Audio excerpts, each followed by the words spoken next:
Olá pessoal, eu sou o professor Ket Rosberg, do Instituto Federal de São Paulo, no campus de Guarulhos, atuando nos cursos de automação industrial. E estamos aqui para falar sobre funções lógicas. Essa é a nossa segunda videoaula. O link da videoaula 1 está aqui, e também estará na descrição deste vídeo aí no YouTube para vocês, é só clicar. Quem não assistiu, volta lá no videoaula 1 rapidinho, assiste. Tem inclusive exercícios para realizar, e aí retorna aqui para a aula 2. Quem já assistiu o vídeo aula 1, vem na sequência com a gente, vídeo aula 2, vamos dar continuidade. Na primeira videoaula nós falamos então uma introdução sobre lógica digital e sobre as principais funções lógicas, função AND, e a função OR, ou em português, e a função NOT, que é a função inversora. Então, sobre essas três funções, nós utilizamos alguns exemplos de aplicação prática dessas funções e para poder explicar melhor e dar melhor entendimento para elas. Nessa videoaula, então, a segunda, nós falaremos sobre a estrutura interna das botoeiras, que nós trabalhamos com elas lá para exemplificar cada uma das primeiras funções. Vamos abordar mais funções lógicas, além daquelas abordadas na primeira videoaula. E também circuitos combinacionais, ainda trabalhando com o modelo de circuitos elétricos, né? Falando sobre funções lógicas, né? Em circuito combinacional, só que abordando o circuito elétrico. Vamos conhecer um pouco então sobre essas botoeiras, né? No exercício, na videoaula anterior, aliás, nós falamos sobre o botão de emergência.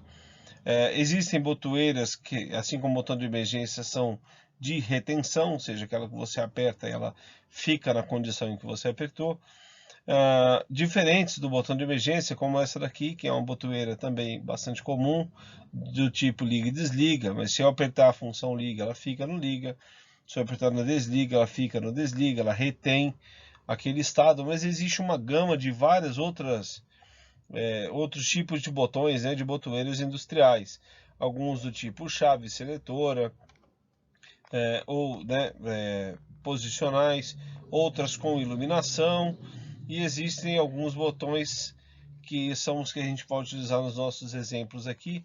Botão sem retenção, aquele botão que você aperta, ele está pressionado, mas quando você tira o botão, ele retorna para a posição inicial, também conhecido como botão com retorno por mola. Então aqui nós temos dois exemplos na imagem aqui, um azul e um verdinho.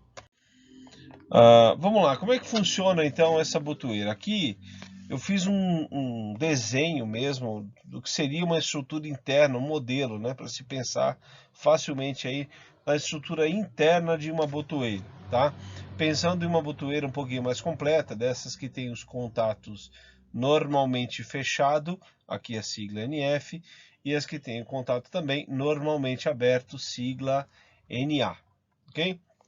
É uma botoeira como essa verdinha, igual a que eu mostrei aí no slide anterior. Nesse nosso desenho, essa estrutura interna aqui em laranja é uma estrutura metálica, é um metal utilizado para prover contato entre os eletrodos, que aqui eu estou representando em azul, né? Que são também os terminais de conexão dos fios. É por onde externamente nós conectamos os fios ao botão, né? São os terminais de contato. Aqui nós temos esse desenho em azul, né? É uma mola de retorno. O que acontece? Quando eu pressiono o meu botão, toda essa estrutura de metal desce. E aí esses meus contatos normalmente fechados acabam abrindo, porque não tem mais o contato metálico neles. E na sequência, os contatos normalmente abertos fecham, porque toda essa estrutura desce aqui e encosta nos eletrodos de baixo. Ok? Então, na condição normal, o que nós temos lá? Na condição normal, os contatos normalmente fechados, e também vocês podem encontrar uma sigla em inglês, NC, né? De normalmente fechado também, o C de closed, né? E aberto também como NO, o O de open. Então, normalmente fechado, normalmente aberto. Vamos lá. Na condição normal, sem pressionar o botão, a mola empurra toda a estrutura metálica para cima, até que o metal aqui de dentro encoste nos eletrodos superiores, que são os normalmente fechados. Se eu conectar alguma coisa a esses terminais aqui e eu provocar uma passagem de corrente, a corrente vai poder circular, né, por esses dois contatos. O que não vai acontecer aqui com normalmente aberto, porque eu não terei contato elétrico entre esse eletrodo e esse eletrodo da direita. Entre o eletrodo da direita e o da esquerda eu não terei contato elétrico, porque eu não tenho contato físico do metal internamente. Quando nós pressionamos o botão, quando ele está na condição acionada, os contatos que são normalmente fechados, portanto, estão agora abertos, tá? Por isso eles também são chamados de contatos abridores. Alguns textos que vocês vão encontrar por aí estudando, principalmente apostilas do Senai, um pouco mais antigas, eles tratam os contatos normalmente fechados com contatos abridores. Por que abridores? Porque eles vão abrir no momento em que você aciona o dispositivo, no caso aqui, uma botoeira, tá? Então, quando você pressiona toda essa estrutura, você vence a força da mola, toda essa estrutura de metal desce até encostar aqui nos contatos normalmente abertos. Agora preste muita atenção, e isso é fundamental para compreender algumas coisas que acontecem no ladder, lá no CLP, tá ok? Porque o CLP ele foi construído primeiro para que se trabalhe uma linguagem ladder que seja amigável para quem vem de comandos elétricos, para quem construía painéis de comando com dispositivos eletromecânicos, com relés e contadores. Então, o que acontece, né? Na realidade, quando você aperta um botão desse, as coisas não acontecem simultaneamente aqui, né? Dá para perceber que primeiro os contatos normalmente fechados eles abrem, porque essa estrutura primeiro se desloca aqui abrindo, e no meio do caminho, antes que encoste aqui embaixo, todos estão abertos, tanto os normalmente abertos quanto os normalmente fechados. Claro, por muito pouco tempo, mas isso é fundamental quando você vai pensar algumas lógicas com intertravamento mais adiante, para quem vai estudar em comandos elétricos, e principalmente aqui dos meus alunos de CLP, para entender algumas coisas mais adiante que vão acontecer no ladder, é preciso entender isso daqui e lembrar disso. Quando eu aciono um botão desse, primeiro o contato normalmente fechado abre e depois, muito pouco tempo depois, mas ainda assim, depois os contatos normalmente abertos vão fechar. Ok? Vamos fazer um exercício então. Como é que será que devem ser ligadas, ligadas as botoeiras, os dispositivos, para essa nossa caixa de acionamento bimanual? Quem assistiu aí a primeira videoaula sabe que nós usamos isso daqui, por exemplo, naquelas prensas eletrohidráulicas, né? E tem um exemplo desse na nossa primeira videoaula. Então aqui nós temos os dois botões de acionamento na corzinha verde, né? A prensa só pode ser acionada quando os dois botões forem pressionados ao mesmo tempo. Uma lógica E, uma lógica AND sendo usada aí. E o botão de emergência, se ele for pressionado em qualquer momento, não interessa os estados dos botões verdes, a prensa não pode ligar. Os nossos 220 volts não podem chegar até lá, tá ok? Então esse aqui é um exercíciozinho para vocês, tá? Eu peço que vocês pausem o vídeo agora, desenhem essa estrutura numa folha aí de vocês, no caderno, e tentem resolver esse exercício, ok? No retorno, vocês despausem o vídeo, né? Retomem a exibição do vídeo para ver a resposta aí, tá ok? Vamos lá.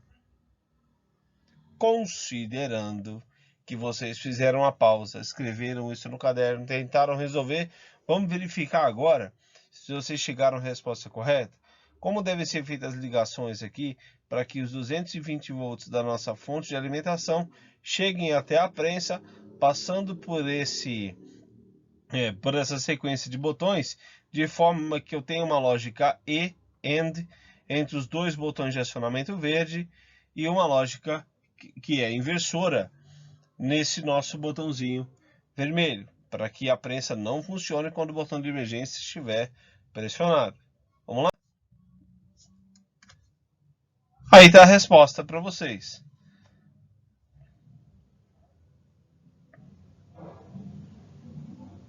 Percebam, essa fase do 220 só vai chegar até a prensa se os dois botões verdes estiverem pressionados, portanto os contatos normalmente abertos, que são esses aqui de baixo, estiverem nesse caso fechados, portanto, né? Aí, e o botão de emergência não estiver pressionado, ele estiver liberado. E aí a corrente vai passar pelos seus terminais normalmente fechados aqui em cima, tá? Então, dois botões verdes acionados, fechado aqui embaixo, fechado em cima, fechado embaixo, a fase chega até a prensa e ela pode funcionar, ok? Se eu pressionar o botão de emergência, não interessa o que aconteça por aqui, ó, não vai ter corrente. E qualquer desses outros dois botões, se não estiverem pressionados, também não vai ter uma passagem de corrente, não tem caminho, o circuito não fecha, né? E isso, portanto, a gente conseguiu chegar a uma lógica E dos dois botões verdes, uma lógica inversora, quer dizer, permite o acionamento se liberado, se pressionado, não permite o acionamento, inversora do botão de emergência. Pessoal, não entendeu essa parte que eu estou falando da lógica E, da inversora e tal? Retoma vídeo aula 1, lá tá muito bem explicadinho. Qualquer dúvida, entra no canal aí, entra lá no comentário, deixa dúvida no comentário. Aos meus alunos, vocês podem acessar Moodle e vocês também têm o meu e-mail direto para poder tirar as dúvidas comigo, tá ok? Seguimos então, mais um exercício. Olha só, agora eu vou fazer o contrário. Aqui eu estou dando a vocês o circuito, né? E vou perguntar qual função lógica que essa botoeira exerce nessa lâmpada. Vamos lembrar aí, a botoeira é a entrada desse nosso sistema digital. A lâmpada é a saída desse nosso sistema digital. Então, essa entrada em relação à saída, que função lógica ela executa, né? A gente tem que lembrar o seguinte: a nossa o nosso botão ele é nível lógico 0, C, solto, liberado, na condição normal. Ele estará em nível lógico 1 se ele estiver pressionado. E a lâmpada, nível lógico 0 se estiver apagada, nível lógico 1 se estiver acesa. Ok? Pensando um pouquinho aí, claro, né, pessoal? Estou passando aqui pelo contato normalmente fechado. A lâmpada vai acender se tiver exatamente como na figura. Botão solto, o metal suspenso, encostando nos terminais de cima, normalmente fechado. A corrente vai passar por aqui, a minha lâmpada estará acesa. Se eu pressionar esse botão, contato normalmente fechado abre, lembra, ele é o contato abridor, ele abre, não tem mais corrente elétrica e ela apaga. Então, botão na posição normal, solto, nível lógico 0 de entrada desse nosso sistema digital. A lâmpada estará acesa, nível lógico 1, o contrário. Se eu pressionar o botão, nível lógico 1 na entrada, a minha lâmpada estará apagada, nível lógico 0. Então, ficou fácil. Esse sisteminha executa a função NOT, ou a função inversora. Vamos construir agora a tabela verdade desse circuitinho a seguir. Eu tenho duas botoeiras, botão B1, botão B2. Portanto, se são duas e eles podem estar em dois níveis lógicos, né? 0 e 1, liberados e pressionados. Então eu tenho 4 possibilidades de encontrar esse meu sistema. Seriam os dois botões soltos, somente o botão 2 pressionado, somente o botão 1 pressionado ou ambos os botões pressionados. São as 4 possibilidades. Vamos ver o que acontece quando é que essa lâmpada estará acesa. Se vocês fizeram uma análise direitinho, vão verificar o seguinte, ó. Dois botões liberados, sem apertar os botões. Bom, eles estarão exatamente na condição da imagem aqui. A corrente elétrica vai poder passar aqui por cima, pelo contato normalmente fechado, mas ela vai cruzar e vir aqui para baixo. O que encontra aqui? Um contato normalmente aberto, e ele está aberto. Então não vai ter corrente, o circuito está aberto.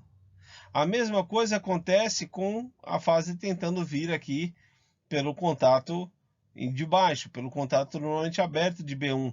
Ele estará aberto, não vai permitir passagem de corrente.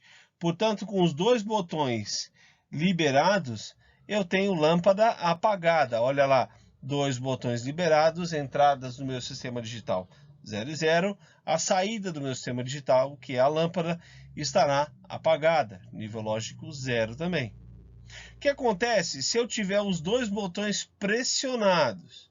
Olha só, as duas estruturas de metais vão para baixo e vão fechar os contatos de baixo e abrir os contatos de cima. Já deu para ver, né? Aqui vai estar aberto, nada de corrente nesse ramo aqui de cima. O de baixo estará fechado, ok, mas quando a corrente, se a corrente tentasse passar por aqui, ela viria para cima e encontraria esse também aberto, B2 aberto aqui. Então, lâmpada também apagada. Agora, ficou fácil de ver. Se eu apertar somente um dos botões, por exemplo, pressionar somente o botão B2, toda essa estrutura de metal desce, fecha os meus contatos aqui de baixo. Então, a minha corrente elétrica vai poder passar aqui por cima em B1, virar por baixo em B2, que pressionado vai estar fechado esses contatos aqui de baixo. E aí eu tenho corrente elétrica e lâmpada acesa. O que eu acabei de analisar? Somente B2 pressionado. Tá, e se for o contrário? Somente B1 pressionado e o B2 solto. B2 solto, ele estará exatamente como o desenho. Agora, B1 pressionado, não. Toda a estrutura de metal vai para baixo, fecham os contatos de baixo. Fechou o contato de baixo, a corrente passa por aqui. Quando ela vier para cima, vai encontrar o contato fechado aqui de B2. Lâmpada também acesa. Portanto, quando eu tiver apenas uma das lâmpadas acesa, quando eu tiver apenas um dos botões pressionados, eu terei a lâmpada acesa. Olha só o que aconteceu aqui, né? Somente quando uma entrada ou a outra estiverem em nível lógico 1 é que eu terei saída no nível lógico 1. Olha, só quando exclusivamente uma ou outra, se eu tiver ambas em nível lógico 1, eu não tenho saída em nível lógico 1. Minha saída estará em nível lógico 0. Portanto, isso aqui não é uma função ou, é a função ou exclusiva, né? Ou XOR, né? XOR ou XOR, ou exclusiva, né? Exclusive OR, ok? E agora a gente tem um circuitinho um pouquinho diferente. O que muda em relação ao anterior é que não está cruzado esses contatos aqui no meio, nessas ligações internas, tá? Eu tenho fechado de um com fechado do outro, aberto de um com aberto do outro. Vamos ver o que acontece? Construir a tabela verdade aí. Dê uma pausa no vídeo e tentem construir essa tabela verdade. Ok, vou pensar que todo mundo de fato fez a pausa do vídeo, tentou resolver o problema. Vamos voltar para ver a solução, né? Olha, o que a gente tem aqui é a função coincidência, ou função E exclusiva. Alguns livros chamam assim também, função E exclusiva. Também XAND ou XNOR. Eu vou falar por que XNOR, né?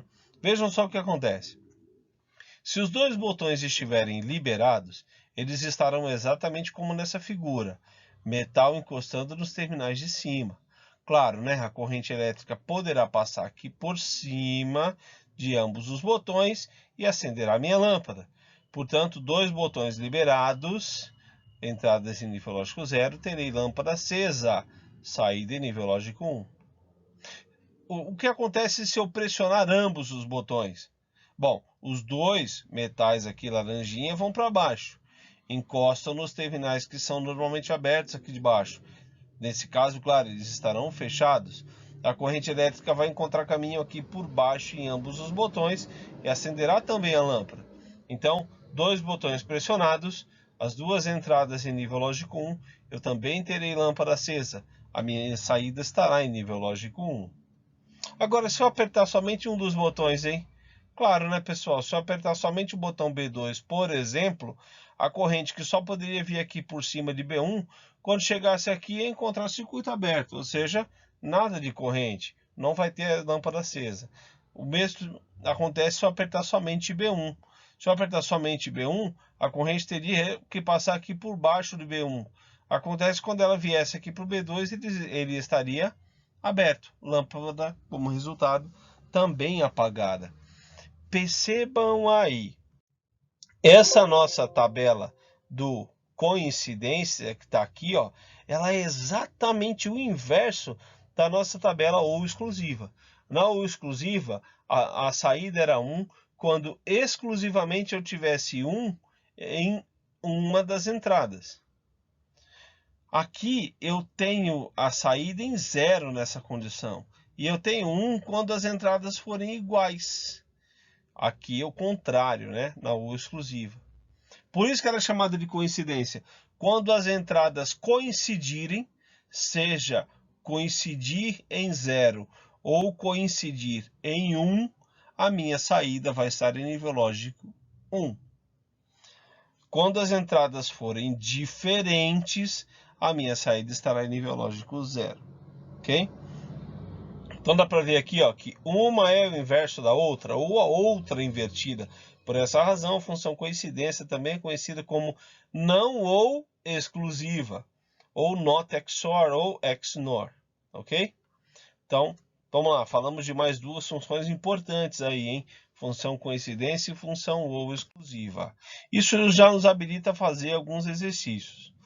Bom, como vimos que uma função pode ser o inverso da outra ou a outra negada, vamos nos exercitar e construir a tabela verdade das funções com 2 entradas cada.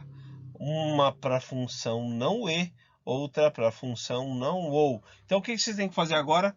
Pensar lá naquela nossa videoaula 1, que a gente falou da função ou, que é aquela função que é 1 na saída quando tiver 1 em qualquer das entradas, ou em ambas.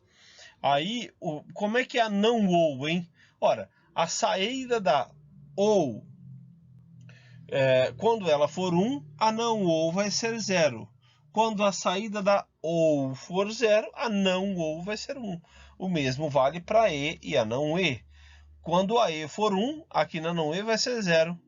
Quando a e for 0, a não e vai ser 1. E aí, pausa no vídeo de novo para vocês construírem a tabela verdade. Voltem da pausa, beleza? A gente tem aqui agora então a resposta da não e. Lembram, pessoal, a e é 1 apenas quando todas as entradas forem 1. Aí eu terei 1 na saída, isso na e. Portanto, a não e é o contrário, aqui eu terei 0. Onde eu tinha 0 na e, na não e eu tenho 1. E a não ou é o contrário da ou. Se na ou eu tinha 1 na saída quando qualquer das entradas tivesse 1, e eu só tinha 0 na saída quando todas as entradas fossem 0, a não ou é o contrário, eu terei 1 na saída quando todas as entradas forem 0. E eu terei 0 na saída quando qualquer entrada tiver nível lógico 1. Ok? Feito isso, quero deixar mais um exercício para vocês. Esses vocês façam, apresentem aí para mim. Quem não for meu aluno pode colocar no comentário no YouTube. Quem for meu aluno vai colocar lá no Moodle, vai mandar para mim por e-mail. Tá? Construam uma tabela verdade das seguintes funções. Cada uma com 4 entradas, 3 variáveis. Vamos chamar de entradas A, B e C. 3 variáveis A, B e C. Construam a tabela verdade de uma lógica E com as 3 entradas. Ou com as 3 entradas. Não E e não ou também com as 3 entradas. Ok?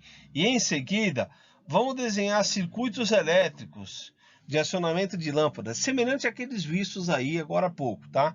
Que executem essas funções aqui. Então vocês vão pensar em circuitinhos com 3 botões, botão A, B e C, cada um desses circuitos, um para fazer uma lógica E, acendendo a lâmpada, outro para que a lâmpada acenda com a lógica OU dessas entradas, assim por diante, ok? Apresente aí para mim, pode mandar por foto, pode mandar por Moodle e e-mail os meus alunos. Agradeço a participação de vocês. Na próxima videoaula, nós veremos a continuidade, a terceira e última videoaula sobre funções lógicas. Nessa próxima, nós veremos a simbologia dessas funções lógicas e dessas portas lógicas. Nós vamos entrar nesse conceito da porta lógica. Por isso, vamos falar da simbologia e, consequentemente, das normas internacionais que tratam essas simbologias, tá? Vamos então falar das portas lógicas e da equivalência entre portas. Como é que eu posso construir uma porta tendo apenas um outro modelo? Como é que eu transformo uma porta E em porta OU? Assim por diante. Como é que a gente faz essa equivalência, né? Então vamos ver isso daí. E a função NOR, a função NO-OU, também conhecida como a função lógica universal. Com ela você consegue construir todas as outras portas lógicas. Aliás, não só com ela, com a não E também, a NAND. E é por isso que a gente tem um monte hoje de processadores de memórias utilizando memória NAND, tá? Então nós vamos falar sobre isso aí, função NOR, também a função NAND, como sendo uma função universal. Como que com ela nós construímos todas as outras, ok?